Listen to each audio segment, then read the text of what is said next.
اوپر احکام نازل کیے ہیں تو اگر وہ ہم پورے کرنے والے بن جائیں تو یہ ہمارے لیے کافی ہے.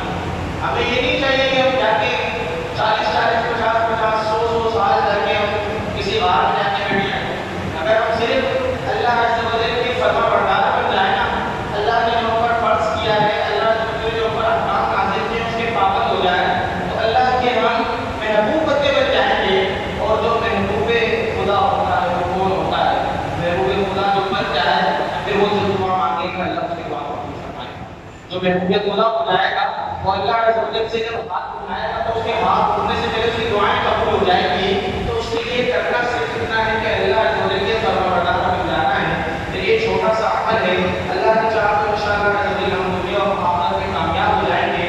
اللہ عز و جل کے نبی صلی اللہ علیہ وآلہ وسلم کی کئی فرامین ہمیں ملتے ہیں. رسول اللہ صلی اللہ علیہ وسلم کی پیروی کرنے والا جو ہے, کہا گیا کہ جو حضور کی پیروی کرتے تو اطاع اللہ, اس نے اللہ کی اطاعت کی. جس نے رسول صلی اللہ علیہ وسلم کی اطاعت کی اس نے اللہ کی اطاعت کی, کیونکہ حضور نے جو بھی فرمایا وہ سب کا سب شریعت میں ہے اور اللہ عز و جل کے محبوب بننے کی دلائل ہیں, نتیجے ہیں, سب لاحق. یعنی اگر آپ